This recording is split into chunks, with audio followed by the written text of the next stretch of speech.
di nëse është saktë.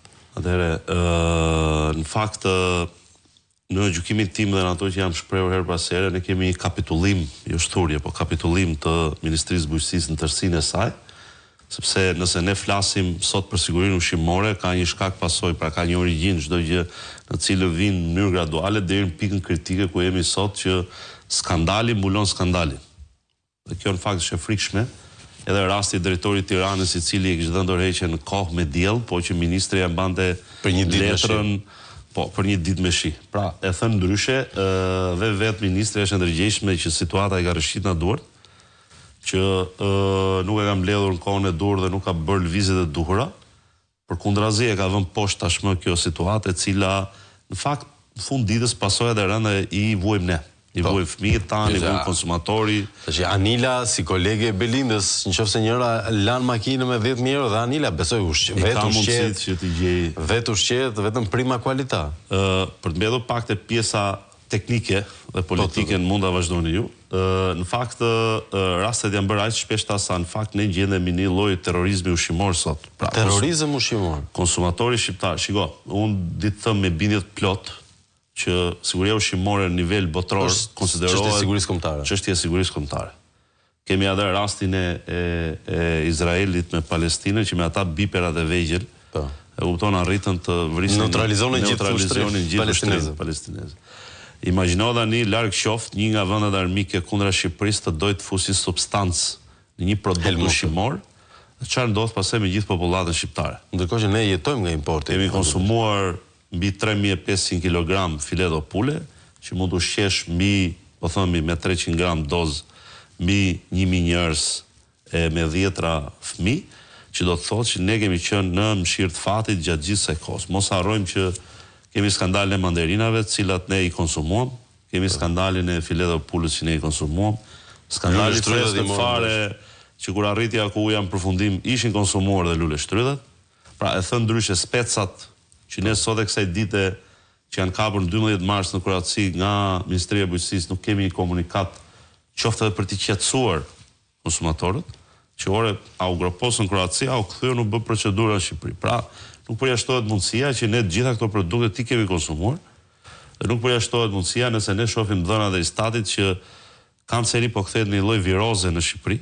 Pra, smuresh me kancer në Shqipëri ka kaluar në normalitet tashmë, e kryesisht ato të aparatit tretës e kështu me radhë. Pra, e thënë ndryshe, Ministria në gjykimin tim ka kapitulluar për të dhënë edhe për mbushur ligjin edhe për të dhënë garanci për konsumatorët. Pra, nuk po flasim për një skandal të veçuar, po flasim për një seri skandalesh të cilat normalisht mënyrë të vepruar e kjo. Ministria e Bujqësisë në vitet e fundit për një të vërtetës ka treguar që ka pas një qasje ndryshe, pra nuk ka pas prioritet mbrojtjen e shëndetit popullatës, atë çka e ngarkon ligji.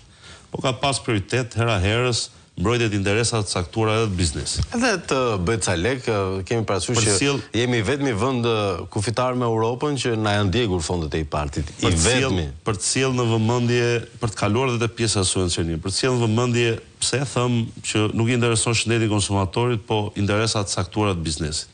Ne kemi rastin e 2020-s ku ish ministri i Bujqësisë zoti Çuçi ndërroi urdhrin e 2017-s dhe i dha mundësinë të gjithë tani operatorëve të biznesit që ta hedhin produktin në treg, pastaj me kismet, po doli analiza keqe mbledhin prap.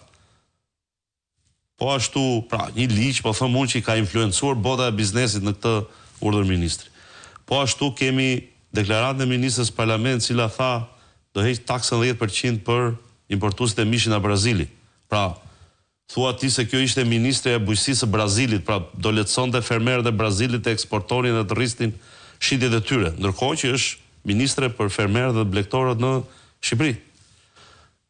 Në cilësinë e presidentit të urdhrit mjekut veterinar kemi pas një debat vjet në periudhën mbas prillit, maj, qershori dhe me radhë, ku në parlament shkoi një ligj nga prodhuesit vendor të barnave në të cilët influenconin importin e barnave nga vendet e treta. Pra, e thënë ndryshe, edhe ato për në shumë raste në barna veterinare? Për anën veterinare. Fatmirësisht ne kemi bërë një punë shumë të mrekullueshme edhe me deputetët e opozitës. Po kemi gjetur edhe brenda socialistëve disa kokra të cilat që janë njerëz akoma, që kanë menduar për shëndetin e tyre dhe fëmijën e tyre, që ne hoqim këtë si listë, sepse Shqipëria sot do ishte pushtuar nga produkte nga India, nga Kina, flas medikamente veterinare për shëndetin e kafshëve, të cilat drejtpërs drejti pastaj kanë ndikimin në shëndetin ton. Sigurisht, sepse kanë mbetje më të gjatë, kanë efekt pa njohur dhe kështu me radhë. Pra, e thënë ndryshe, kjo ministri her pas here në të shumta të rasteve është kthyer në shërbim të operatorëve të biznesit apo i grushti njerëzit të cilët kanë vetëm një qëllim, të fitojnë para. Dhe prandaj thëmë ka humbur misionin e saj dhe ka kapitulluar për te gjithave. Për të kthyer dhe pjesa e subvencionime. Ju e përmendët pak. Absolutisht janë shumë të rëndësishme. Që është zhdukur ministre e bujqësisë.